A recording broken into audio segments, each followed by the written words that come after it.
1er novembre 2019. À chaque 1er novembre, on nous demande de marquer une pause pour penser à nos disparus. Je voudrais à cet effet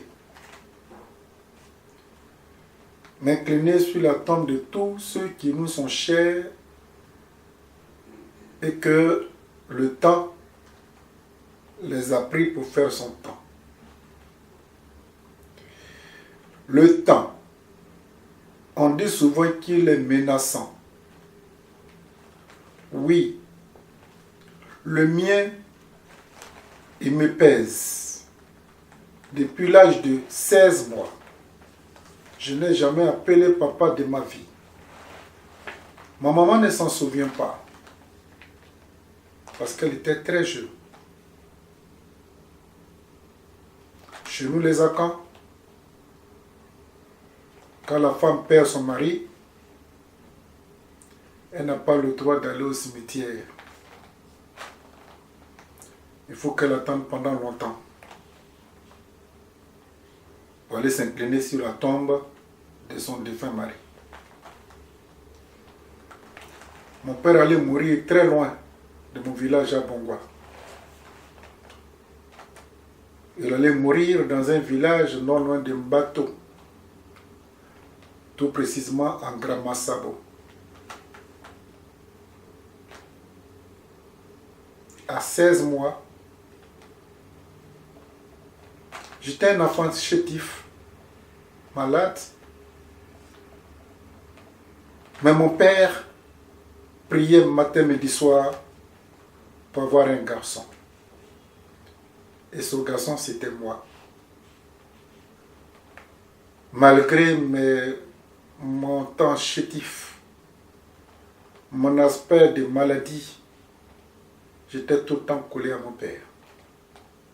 Jusqu'à ce que, au cours d'un voyage, mon père aille mourir à Gramasabo. Et aujourd'hui, je suis triste à l'éternité parce que personne n'est capable de me dire où mon père a été inhumé pour que je puisse faire de sa tombe une référence en fonction de la chance qu'il m'a donnée pour que je naisse. Ma mère ne s'en souvient pas. Ma grand-mère non plus. Ma grande sœur non plus. Tous ceux qui se souviennent sont partis. Ça, c'est ma douleur à moi. Oui, vous qui me regardez, je sais que personne sur cette terre n'a perdu, ou du moins ne peut dire qu'il n'a perdu personne. Il y en a qui ont perdu leur père, il y en a qui ont perdu leur mère, sœur, tante, neveu, mari, femme. Je voudrais m'associer à vous pour dire à nos parents disparus que nous les aimons malgré qu'ils soient partis. Et qu'étant dans le délai, ils sont devenus des esprits qu'ils essaient de regarder, nous soutenir, nous protéger.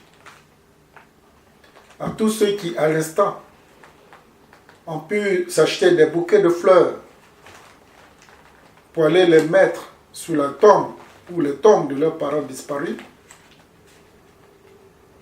que cette communion soit une bonne communion spirituelle gagnant-gagnant. Est-ce que je peux dire bonne fête? Non, je ne pense pas.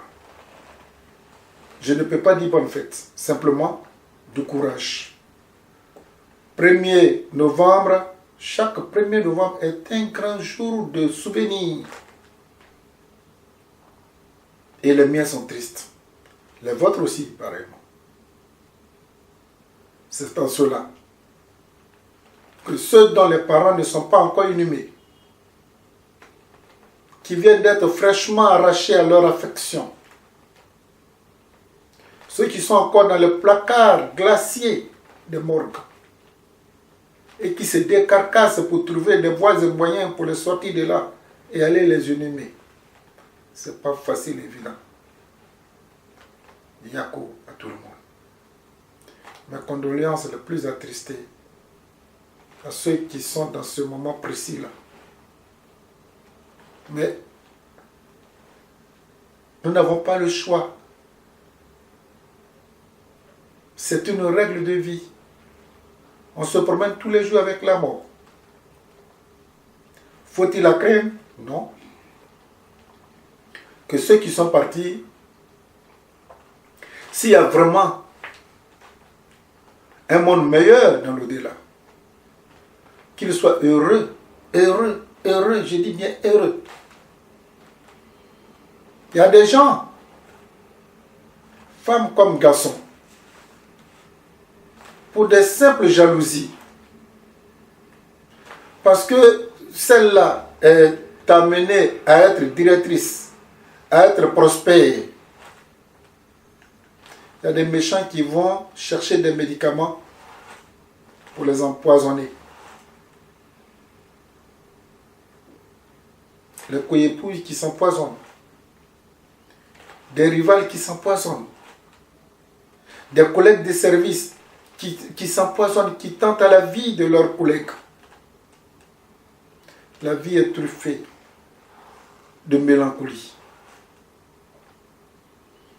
Quel que soit ce qu'on aura fait, personne ne restera sur cette terre. Nous partirons tôt ou tard un jour. Pourquoi raccourcir la vie des uns et des autres? Si tu es tenté d'enlever la vie de ton voisin, la vie de ta femme, de ta chérie, de ton chéri, de ton frère, peu importe, il faut s'asseoir à ce destin-là. Ne poussez pas les autres à mourir. Aussitôt que Dieu, le temps qu'il leur a donné, n'arrive pas, vous les contraignez à mourir. Ce n'est pas bien. Aujourd'hui, vendredi, d'habitude, je surfe sur l'actualité politique en Côte d'Ivoire et puis dans le monde. Mais aujourd'hui, j'ai préféré vous parler aussi mélancoliquement pour que chacun de nous prenne conscience que ce que tu as, il y en a qui n'en ont pas. Quand on est trop possessif, on est poussé par l'aigreur, la jalousie, l'envie. Et c'est des choses qui vont tout droit tomber dans les bras de la sorcellerie. Et qui parle de sorcellerie, parle de tout ce qui n'est pas bon. Le cimetière est fait pour nous tous. Quand l'heure de l'autre n'est pas arrivée, inutile de l'obliger à mourir. Femme, si tu m'écoutes aujourd'hui, inutile de croire qu'en tuant, en empoisonnant, tu peux vivre heureux. Nous avons tous une conscience. Ôter la vie d'autrui, c'est s'empêcher de vivre heureux. En ce jour de rappel à nos morts, je voudrais vous inviter à plus de retenue, de concentration et de réflexion. Que ce soit dans la politique, c'est là-bas même le monde infect, où il n'y a pas de logique. Pour peu on tue. Il n'est pas de mon bord, il faut que je le tue. Il n'est pas de mon bord, il faut que je le mette en prison. Il n'est pas de mon bord politique, il faut que je le pousse en exil. Et puis la fin des fins, c'est quoi? Le bonheur. Le vrai bonheur, c'est quand tout le monde est heureux de s'entourer dans le bonheur. Avec la joie jusque-là, mais pas avec les larmes. On dit celui qui crache là-haut, il doit s'attendre à recevoir des gouttes sur le nez. Quel que soit ce que nous ferons, nous payons avant de mourir. Et pourquoi payer cher dans le remords, dans la tristesse, des actes ignobles qu'on aurait posés. Un jour, j'avais écrit sur ma page Facebook, je regarde les films des Blancs. J'ai dit, mais pourquoi tous les Blancs avant de mourir parlent, mais pourtant nous les Noirs, avant de mourir, on ne parle pas. Il y a quelqu'un qui m'a répondu pour dire, qu'est-ce que vous en savez? La plupart de ce qu'ils disent avant de mourir est tellement compromettant que les parents préfèrent les étouffer pour ne pas que ça sorte. Parce que ça peut créer des troubles interfamilles, intercommunautaires, et ça peut engendrer même une guerre civile. Donc les Noirs aussi parlent. Ce qu'on appelle la confession. Inutile d'en vouloir à autrui. La qualité de la vie, c'est quand tout le monde est heureux. Ce n'est pas la peine de pousser les uns les autres à la mort. À toi qui me regardes, qui pense que rien ne te réussit dans la vie. Tout le monde a réussi. Mais toi, sur tout ce que tu touches là, dès que c'est du coton, ça devient du caillou. Tu n'as aucune perspective. Ton espoir est complètement effrité. Tu n'es pas loin du suicide. Seul le courage qui t'anime. Ne baisse pas les bras. Continue ton combat. Le suicide, c'est une fuite des responsabilités. Je pense à tous nos morts. Ceux qui ont des parents morts il y a de cela un bon temps, je nous souhaite du courage. Ceux qui en ont fraîchement, je leur présente mes condoléances les plus attristées. La vie est faite ainsi, et que ainsi soit faite la vie. Mais avant de vous quitter, je voudrais jeter un regard sur l'état des routes en Côte d'Ivoire. En deux, le manque de médicaments et l'entretien des centres hospitaliers universitaires de Côte d'Ivoire. En trois, la fuite des cerveaux. Et puis en quatre, la galère des planteurs de VA. Tout à l'heure, je faisais référence à la mort. La côtière, pour ceux qui sont ivoiriens, ils savent de quoi je parle. La côtière, c'est une route qui relie Abidjan à San Pedro, où se trouve le deuxième port de Côte d'Ivoire. Elle est distante de 243 km à l'époque. Et il suffisait 4 heures du temps pour que celui qui quitte San Pedro pour Abidjan, il arrive sans aucun problème. Le manque d'entretien de cette route, la côtière, est tellement inquiétant que la route est complètement impraticable. Et pourtant, c'est une zone nourricière. La plupart des vivres, la plupart de ce que les Abidjanais consomment proviennent des zones forestières. Malheureusement, ces zones forestières-là sont en train d'être coupées du reste du monde, encore avec ces pluies abondantes. C'est un appel que je voudrais lancer au pouvoir. Pour une fois, je ne le critique pas, mais je lui dis de veiller à ça. Ceux que je vais critiquer aujourd'hui, c'est les maires, les députés, les présidents des conseils généraux. Mais bon Dieu, si même vous n'avez pas de budget,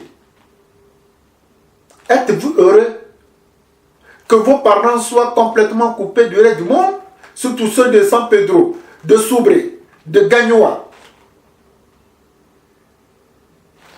Je cite quelques-uns, je sais que quasiment 80% des routes en Côte d'Ivoire sont impraticables. Il y a des villes même, personne n'y entre, personne n'en sort. Et pourtant, ces villes-là contribuent au développement du pays. Combien d'accidents la côtière n'offre à ses usagers aujourd'hui? Ceux qui ont un peu, comme on le dit en Côte d'Ivoire, sont obligés d'aller en 4x4. Les pick-up. Et encore, une fois qu'ils arrivent, il faut qu'ils partent faire une révision. Au lieu de gaspiller l'argent du contribuable. Monsieur le président des conseils généraux, monsieur les députés, monsieur le maire, et enfin, gouvernement de Côte d'Ivoire, si on dit que la route précède le développement, eh bien, la Côte d'Ivoire a du mal à se développer parce que les zones qui peuvent produire de quoi à faire vivre les Ivoiriens sont complètement coupées du reste du monde. Du fait de ces cas difficiles, quand un camion lutte et qu'il ne renverse pas son contenu, parce qu'il y a des nids de poules qui sont quasiment devenus des puits. Et quand la marchandise arrive à Abidjan, on est surpris que quand nos femmes, on leur donne 5 000, 10 000 francs CFA pour aller faire le marché, elles tournent en rond. Parce que 3 piments, c'est pas moins de 1500 francs CFA. Tout ça, c'est lié au coût du transport. Je voudrais demander au président de la République, au Premier ministre, à tous ceux qui ont la charge de l'entretien routier, de jeter un coup d'œil. Je voudrais même faire une proposition à la RTI. Pour aider le gouvernement à avoir les yeux, parce qu'il ne peut pas tout voir. Créer une émission que vous pouvez intituler « Si le développement les routes précèdent le développement, parcourez la Côte d'Ivoire. Ressortez ce que vous constatez comme anomalie pour que le pays se développe. » C'est la suggestion que je voudrais vous faire. Ouf! Les médicaments dans les hôpitaux, dans les centres de santé, dispensaires, maternités. Qu'est-ce que l'Ivoirien a mangé pour vivre un tel sort? Dans les CHU, il n'y a plus de médicaments. Ça, c'est Abidjan. Maintenant, quand vous arrivez dans les centres hospitaliers, dans les autres centres, maternité, là, ce n'est même pas la peine. Les femmes accouchent à même le sol. Un enfant qui naît dans ces conditions, quand il va grandir là, qu'est-ce qu'on peut tirer de lui? Ce n'est pas pour être délinquant. Pour trouver une seule table d'accouchement dans certaines maternités, ça relève du miracle. Pour trouver les premiers soins, c'est-à-dire que quand vous êtes malade et qu'on doit vous donner un petit comprimé, il n'y en a pas. On vous donne une ordonnance. Et le fait de courir de gauche à droite pour trouver de l'argent pour payer l'ordonnance, vous revenez, le malade a déjà rendu l'âme. Je viens tout à l'heure de parler de l'état des routes. Les routes tuent en Côte d'Ivoire. Maintenant, si les centres de santé aussi doivent tuer les Ivoiriens, alors où allons-nous? S'il n'y a pas de médicaments, tout est délabré. La Côte d'Ivoire est livrée à elle-même. Les gens meurent. L'espérance de vie, il y en a qui disent 55 ans, ils sont trop gentils. À 35, 40 ans, les Ivoiriens meurent comme des mouches. La qualité de vie est en train de foutre le camp en Côte d'Ivoire. Je demande encore pardon. Aujourd'hui, c'est le 1er novembre 2019. Donc, j'enlève 2019, je prends simplement la date symbolique du 1er novembre, consacrée aux morts. On ne peut pas dire aux Ivoiriens, bonne fête, ou bien Bon courage. Chacun se promène avec sa petite mort sur la tête. Pour un petit mal de tête, vous allez à l'hôpital. Quand vous voyez l'hôpital et que le médecin ou bien l'infirmier sort, il vient et vous prescrit pour un simple comprimé de Nivaquine, vous allez tout droit au cimetière. Le développement, c'est la santé, c'est l'éducation, c'est la formation, c'est les routes, ainsi de suite. Et si tout ça, là, on ne met pas l'accent là-dessus, de quelle émergence on doit parler d'ici l'an 2020? L'an 2020, c'est pour demain. Hein? Dans le slogan de M. Ouattara, je ne sais pas s'il pourra tenir la route. Un de mes correspondants m'a fait parvenir un article qui m'a beaucoup édifié, traumatisé, inquiété. Un jeune homme qui vit à Boisseau a économisé, il était menuisier, je ne dis pas son nom, mais le quartier dans lequel il habitait s'appelait Sokoura. C'est un quartier de Aboissou. Aboissou est une ville à l'est de la Côte d'Ivoire qui fait quasiment frontière au Ghana. Le jeune homme a économisé de l'argent. Il a dit que lui, là, son bonheur se trouve en Europe. Au lieu d'aller déposer ses demandes ou sa demande de visa dans les différents consuls et en Côte d'Ivoire, il a préféré passer par le désert. Il se retrouve en Libye. Et on lui pique tous ses sous. On a pitié de lui et on le met 150. Ils étaient 150 sur une petite pirogue de fortune. Au beau milieu, la pirogue cède. Il a vu que son ami, avec qui il a fait cette mésaventure, il ne sait pas nager, il est en train de mourir. Il voulait le sauver, les dents périt dans l'eau. La fuite des cerveaux est très, très inquiétante. Je vais y revenir la semaine prochaine parce que je ne comprends pas le silence de l'UA, de l'ONU, de l'Union européenne, nos chefs d'État, qui restent chez eux assis dans leur salon comme si le fait que la jeunesse fuit l'Afrique, pour eux, ils se débarrassent d'un souci. Mais c'est les têtes, c'est les bras valides, c'est les cerveaux qui quittent l'Afrique. Qui va rester en Afrique pour construire l'Afrique, pour développer ce continent? C'est parce que nos chefs d'État n'ont pas de perspective. Ils n'ont rien à proposer à cette jeunesse. Elle préfère fuir que de rester sur place pour lutter. Je voudrais m'incliner sur la mémoire de ce jeune homme. Aujourd'hui, malheureusement, c'est jour de tristesse. Je voudrais présenter mes condoléances aussi à sa famille. C'est un cas très récent, c'est pourquoi j'ai pris l'exemple, mais je ne dis pas son nom. Nous allons terminer par la galère des planteurs de VA.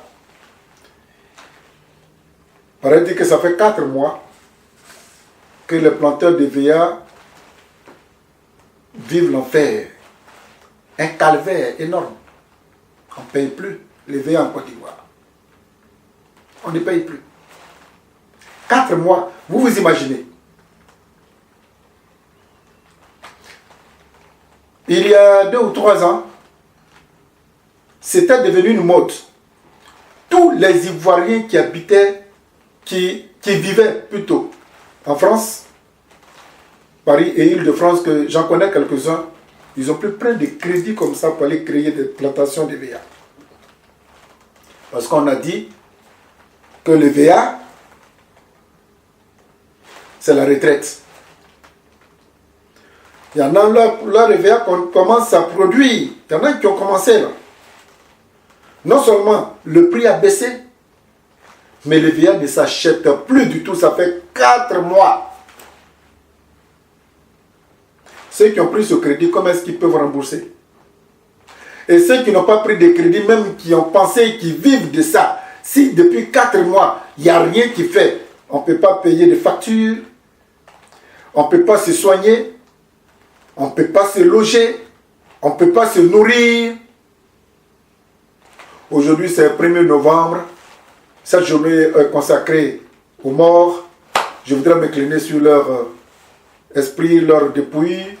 Mais tous ceux qui souffrent, ben, ayez ma compassion. Et puis, aujourd'hui, ce n'est pas la gaieté. Je voudrais vous souhaiter un très bon week-end. Pas dans la tristesse, dans la douleur peut-être. Mais la vie est faite ainsi. Pour le gouvernement, surtout M. Alassane Dramane Ouattara, si vous ne me regardez pas et que quelqu'un me regarde, qu'il vous dise que les routes tuent. Il n'y a plus de médicaments dans les hôpitaux. Les planteurs de EVA aussi, on n'achète plus leur EVA, leur récolte. Ils ne savent pas comment vivre. Il y a un monsieur qui m'a promis, m'a envoyé beaucoup de documents sur l'EVA et puis sur l'ACD. Ouf, ACD. L'arrêté de construction définitive.